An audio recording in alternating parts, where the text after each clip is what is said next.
평소에 흘리는 땀 한 방울은 전시의 피 한 방울이라 그런 말이 있습니다. 모든 일에는 연습이 필요하고 훈련이 반드시 필요합니다. 운동선수들만 해도 그들이 얼마나 많은 훈련을 하며 땀을 흘리는지 여러분은 잘 알고 계실 줄 압니다.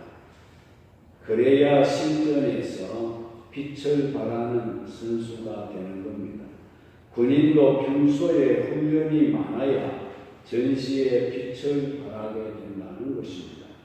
공부하는 학생도 평소에 학교 수업에 충실하고 꾸준히 학습을 하면은 시험 칠 때에 아주 빛을 발하게 됩니다. 과학자들도 수많은 실험을 통해서 훌륭한 발명품을 만들어내지 않습니까? 606호라는 페니실린 주사약이 있습니다.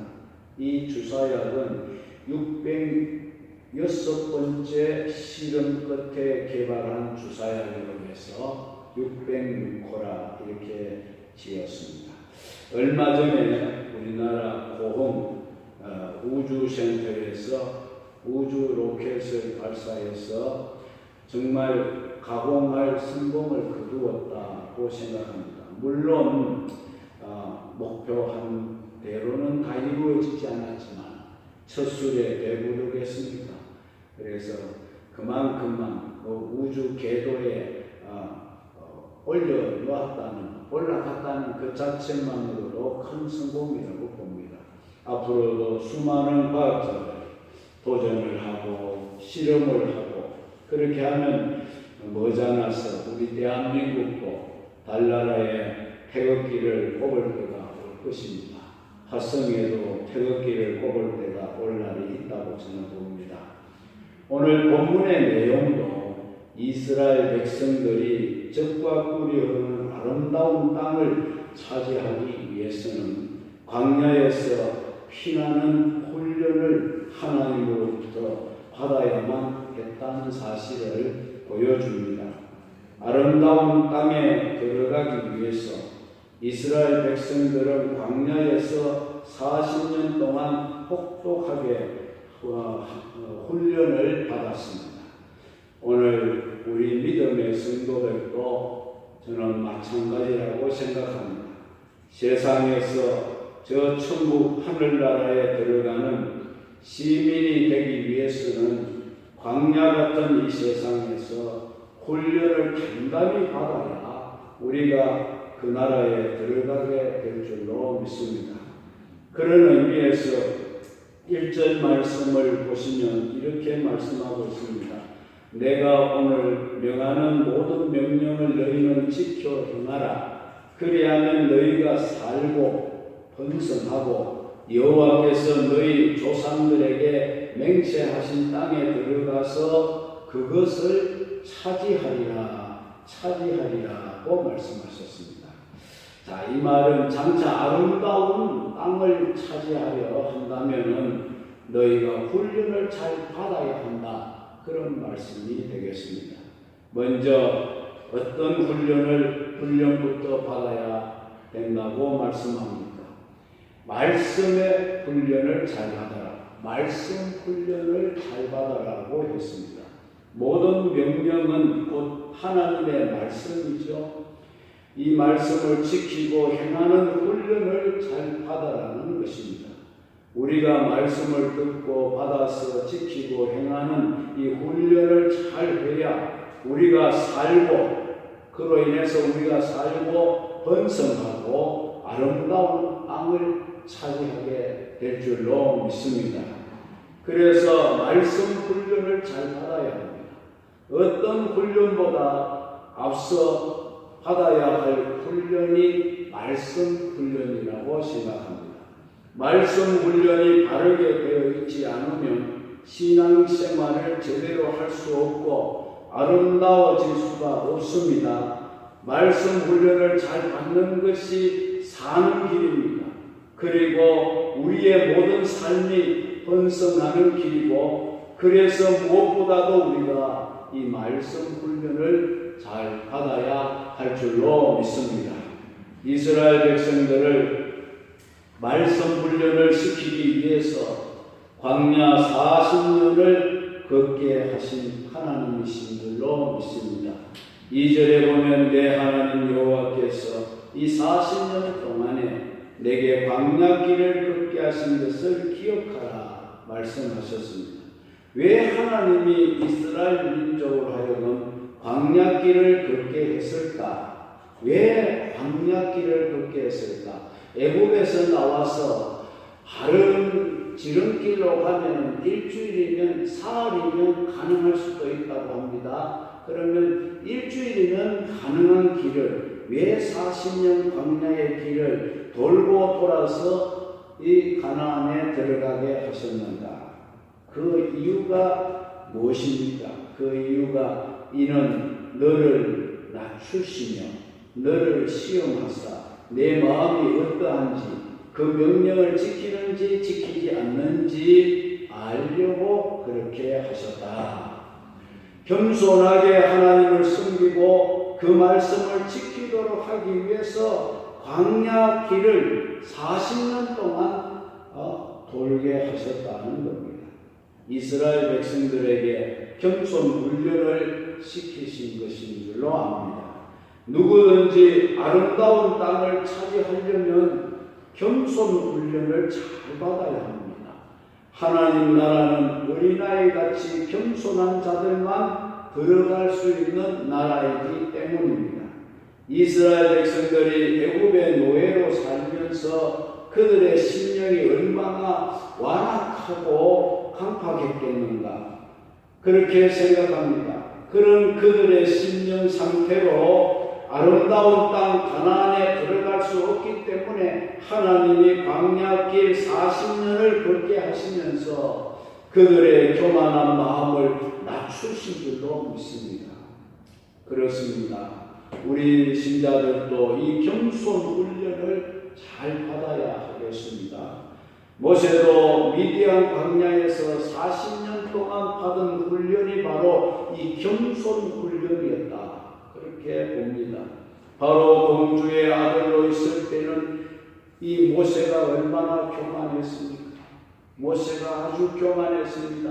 그래서 사람 목숨도 귀하게 여기지를 않고 애굽 사람을 때려서 죽일 만큼 그는 혈기가 있었고 교만이 있었습니다.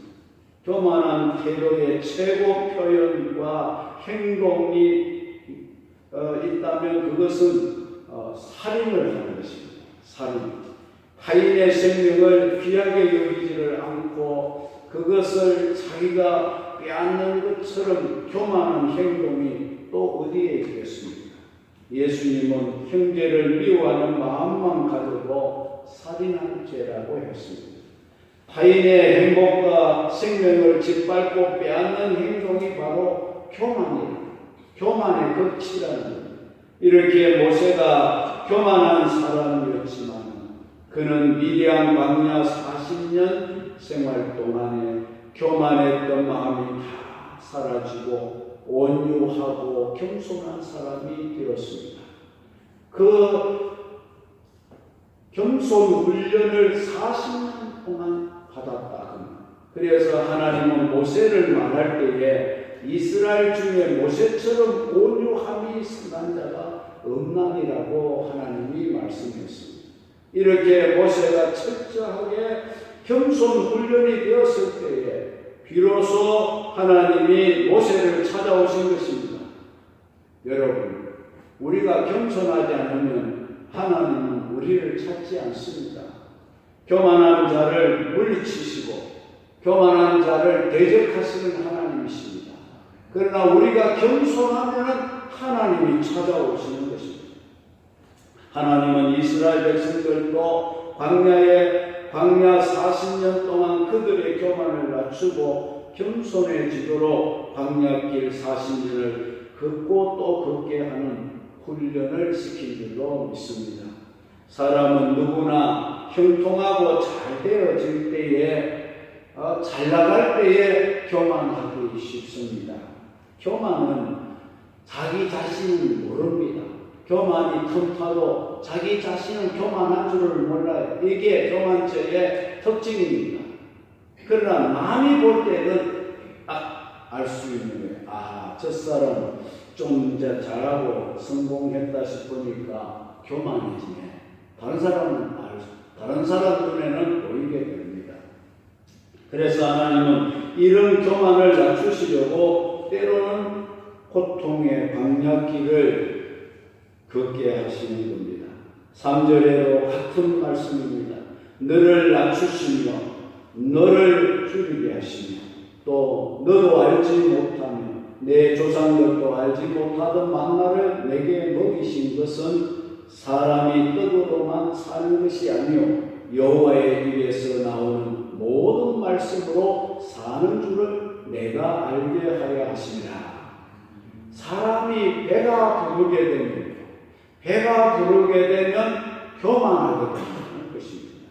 반면에 사람이 배가 고프고 줄이게 되면 겸손해질 수밖에 없습니다. 나는 부자라 부유하여 조금도 부족함이 없다 말했던 라오디게아 교회 하나님이 징계하셨습니다. 늘 신령이 가난한 사람이라야 천국을 차지하게 된다고 주님이 말씀하지 않았습니까? 이스라엘 백성들이 광야에서 먹을 것이 떨어지고 그들이 줄이게 되었을 때에 하나님이 만나를 내려 그들로 하여금 먹게 하셨습니다. 이스라엘 백성들이 애굽에서 먹었던 고기와 애굽에서 먹었던 파와 부추와 마늘 이런 또 맛있는 빵으로 배부르게 먹었을 때는 교만했습니다. 그러나 광야에 나와서 애굽의 양식이 떨어지고 이제 그들이 줄이고 있을 때에 하나님이 하늘에서 신령한 만나를 내려주어 그것을 먹고 광야에서 죽지 않고 살게 되었던 것입니다. 그렇게 하신 이유가 무엇이었습니까? 애굽의 떡과 고기와 마늘과 파와 부추는 먹는 사람은 망했다는 거예요. 죽을 수밖에 없습니다. 하나님이 하늘에서 내려주신 만나를 먹으면 살 수 있다는 그런 말씀인 줄로 믿습니다. 세상 양식은 사람을 교만하게 하고 하나님이 주시는 양식은 사람들로 하여금 겸손하게 하는 것입니다. 세상에서 누리는 물질이며 명예며 권세로 인하여 배부르게 되면 교만하여 하나님 대적하게 되는 것입니다. 하지만 하늘에서 내려온 만나 곧 신령한 양식 만나를 얻게 되면 하나님께 감사하고 하나님을 경배하고 찬양하고 하나님 앞에 겸손하게 될 줄로 믿습니다. 세상의 양식으로 사는 자는 반드시 죽습니다. 여러분, 세상의 양식을 주님은 썩은 양식이라고 했습니다. 이 세상 양식을 먹고자 하는 자는 반드시 죽고 하나님의 입에서 나오는 양식, 말씀의 양식을 먹는 자는 영원히 죽지 않고 살리라. 할렐루야. 그리고 또 어떤 훈련을 그들이 받았습니까? 하나님이 주신 은혜를 잊지 않는 훈련을 받았습니다. 4절에 보면 이 40년 동안에 내 의복이 휘어지지 않았고 내 발이 부르트지 아니하였느니라. 이렇게 말씀했습니다. 받은 은혜를 잊지 않았고 기억하며 사는 훈련을 받으라는 것입니다. 사람들은 은혜는 물에 새기고 원수는 돌에 새긴다는 말을 하지요. 망각하는 것도 때로는 은혜일 수가 있습니다. 이런 것들은 망각하는 것이 좋습니다. 섭섭했던 일들, 이거 마음에 담아놓고 있으면 안 됩니다. 배신당했던 일들, 손해를 당하고 또 멸시천대를 받았던 이런 일들은 되도록이면 빨리 잊어버리는 것이 좋습니다. 대신 도움을 받은 일이나 은혜를 입었던 일은 절대로 잊지 않고 기억하며 사는 훈련을 우리가 받아야 합니다. 특별히 우리는 하나님이 베풀어 주신 은혜를 잊지 않고 기억하며 사는 이 훈련을 여러분들이 하시기를 바랍니다. 과거에 받았던 은혜를 잊지 않고 기억하는 사람은 그 은혜를 베풀어 준 사람이나 하나님에 대해서 늘 감사하는 마음을 갖고 살아갑니다. 그래서 그 사람이 더 하나님으로부터 복을 받게 되는 겁니다. 때로는 살다 보면 또 어려움에 직면할 수가 있습니다. 그럴 때는 과거에 하나님이 나를 어떻게 도와주시고 어떻게 건져주셨고 어떻게 인도해 주셨고 나를 어떻게 은혜로 감싸주시고 나를 보호해 주셨는가를 기억하라는 것입니다. 4절의 말씀이 바로 그 말씀이죠. 40년 광야 길에 옷이 헤어지지 않게 하시고 발도 부르트지 않았다. 이것을 기억하면서 그때 하나님이 우리를 이렇게 철저하게 은혜로 보호해 주시고 돌보아 주시고 인도해 주셨구나 라고 옛적을 추억하게 되면 그때 그 하나님은 지금도 살아계시는 하나님, 지금도 내가 직면하고 있는 이 모든 위기에서도 반드시 하나님이 내가 이 위기를 탈출하고 내가 거기서 일어서게 해주시고 이 모든 어려움을 뛰어넘을 수 있도록 지켜주실 것이다. 이런 믿음의 확신이 생기게 될 줄로 믿습니다. 그렇게 하면은 다시 우리가 믿음이 생기고 또 힘을 얻고 모든 어려움을 이기고 승리하게 되는 것인 줄로 믿으시기 바랍니다. 그래서 하나님은 이스라엘 백성들이 공경에 처할 때마다 권면하셨던 말씀이 뭡니까? 너희가 옛날을 추억해봐라. 옛날에 내가 너희들을 어떻게 도왔으며 옛날에 너희 조상들에게 내가 행한 일들을 너희들이 추억해보라. 지금 그 하나님은 살아계시고 지금도 너희들에게 그와 같은 은혜를 베푸신다는 것을 말씀하신 줄로 믿습니다. 힘들고 어려움이 있을 때에 과거에 건져주시던 하나님의 그 은혜를 추억하면서 지금의 시련도 능히 극복하고 이기고 나갈 수 있게 해 주실 줄로 믿습니다. 지난날 받은 은혜를 잊지 않고 사는 이 훈련이 내게 꼭 필요한 훈련입니다. 또 어떤 훈련을 주문하셨습니까? 하나님의 징계를 달게 받을 줄 아는 훈련을 받으라고 했습니다. 5절로 6절에 보면 너는 사람이 그 아들을 징계한 것 같이 내 하나님 여호와께서 너를 징계하시는 줄 마음에 생각하고 내 하나님 여호와 명령을 지켜 그의 길을 따라가고 그를 경외하라. 이렇게 말씀하셨습니다. 우리가 하나님으로부터 징계를 받을 때에 징계하시는 하나님에게 반항하거나 원망하거나 불평하지 말고 왜 하나님 나를 이렇게 하십니까? 왜 하나님 나를 이렇게 못살게 하십니까? 라고 반항하지 말고 징계를 달게 받아들이는 훈련을 쌓아가는 것입니다. 여러분, 징계는 그건 거꾸로 생각하면 사랑입니다. 사랑이 없으면 징계가 없습니다. 보십시오. 왜냐하면 하나님은 사생자에게는 징계하지 않고 자신의 친자식에만 징계를 하신다. 이렇게 말씀하셨어요. 만약 우리에게 징계가 없다면 우리는 사생자고 참아들이 아니고 참딸이 아니라는 거예요. 내가 불순종을 할 때에 하나님의 뜻에 어긋나게 살아갈 때에 하나님의 징계가 즉시 나타나야 됩니다.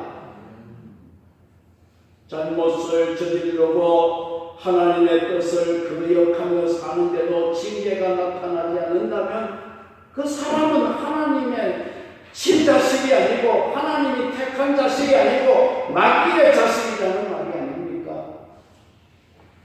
육신적으로 내 자식이라면 그가 잘못을 했을 때는 즉시 책망하고 훈육을 하지 않습니다. 너 잘못됐다.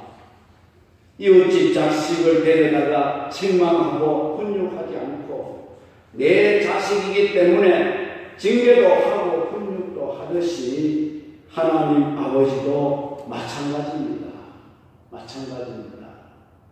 당신의 친아들이요 친딸이기 때문에 잘못할 때는 따갑게 매어 때리시기도 하시고 호통도 하시는 것을 우리는 알아야 합니다.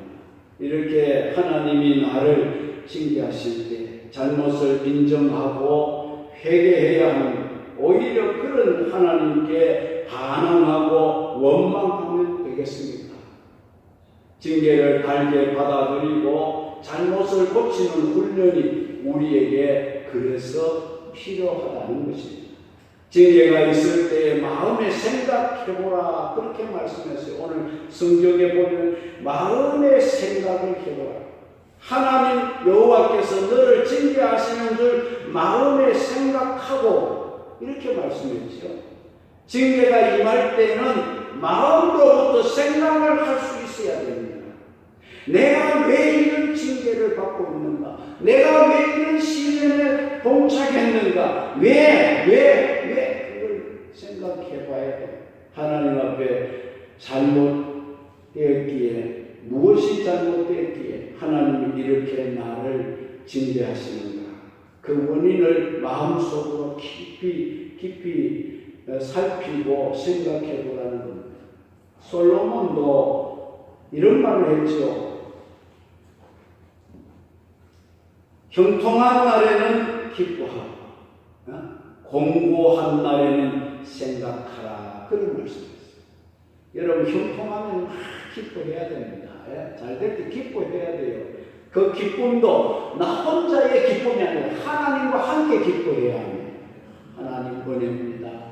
하나님이 나에게 이런 성공을 주시고 나에게 이런 기회를 주시고 나에게 이런 명예를 주셨으니 하나님과 함께 기뻐합니다. 이렇게 해야 됩니다. 믿습니까? 그런데 공고한 날에는 생각해보라는 거예요. 내가 왜 요즘 이렇게 힘들어지고 일이 잘 풀리지도 않고 가는 길이 사방으로 다 막히고 사방으로 우겨삼을 당하는가? 왜 이렇게 되는가? 마음속으로 깊이 생각해보고 원인을 찾고, 그래서 회개하고 더 하나님 명령을 지키려고 하고 하나님의 길을 따라가려고 애쓰고 하나님을 더욱 경외하는 삶을 살아가려고, 그런 삶을 회복하려고 노력해야 할 줄로 믿습니다. 아버지가 징계하실 때에 순종해야 합니다.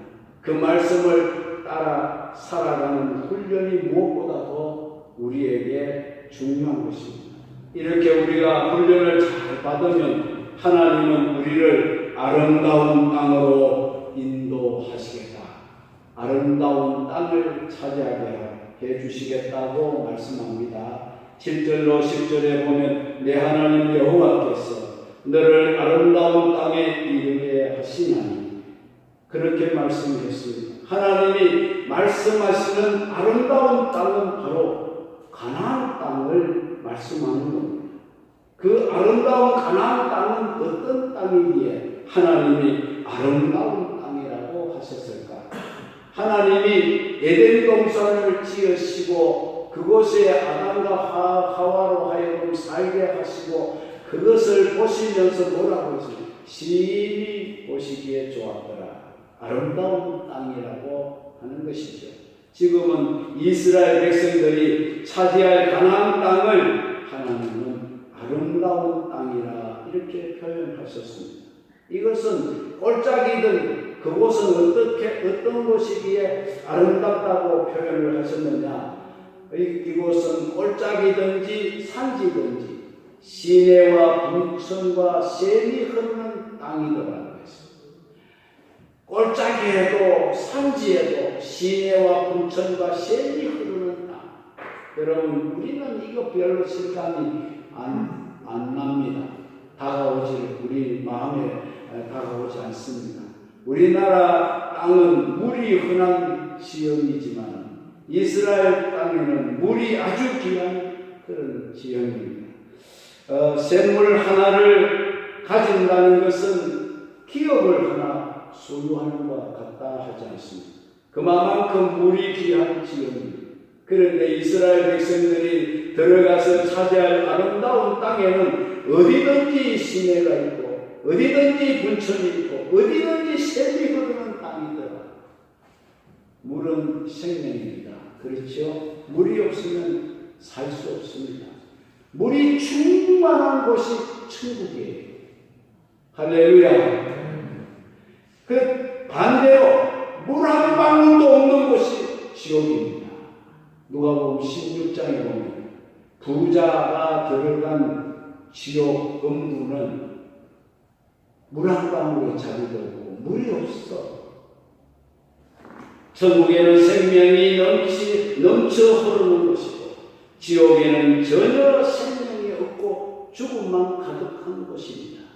가나안 땅은 그 생명이 넘치는 천국을 상징하는 말씀인 걸 믿으시기 바랍니다.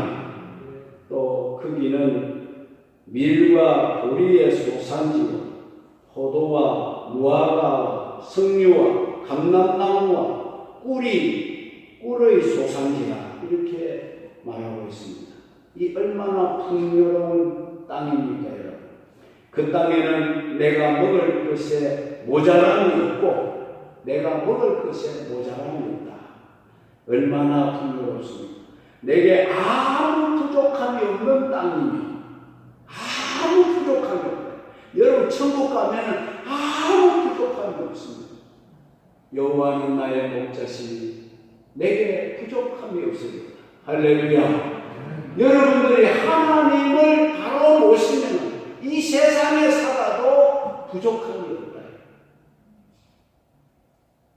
비록 무슨 물질적으로 이런 부족함이 있겠죠. 그러나 마음 부족함이 없이 늘 만족한 삶을 살게 될 줄로 믿습니다. 그렇다면 우리가 천국에 들어가서 부족함이 있겠습니까? 천국은 부족함이 없습니다. 이런 나라가 우리에게 있는 것을 믿으시기를 바랍니다. 그들의 그 땅에 돌은 철이고 산에서는 동을 캘 것이라. 내가 먹어서 배부르고 내 하나님 여호와께서 옥토를 내게 주셨으므로 말미암아 그를 찬송하리라 그랬습니다. 여러분, 우리가 이 세상에서 광야 같은 이곳에서 신앙의 훈련을 잘 받고 나면은 하나님이 우리를 아무것도 모자람이 없는, 아무것도 부족함이 없는 아름다운 땅, 신령한 가나안 땅, 천국을 우리에게 주실 줄로 믿습니다.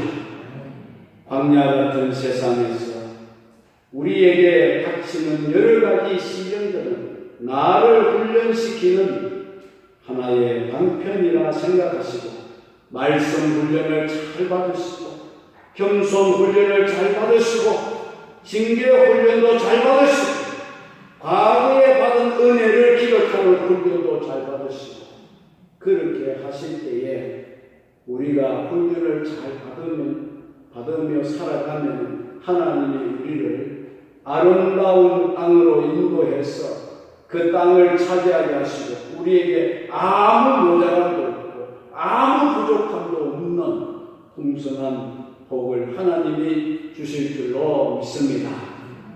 여러분, 이 땅 위에서도 여러분들의 삶에 아무 모자람도 없고 아무 부족함도 없는 이런 축복을 원하십니까?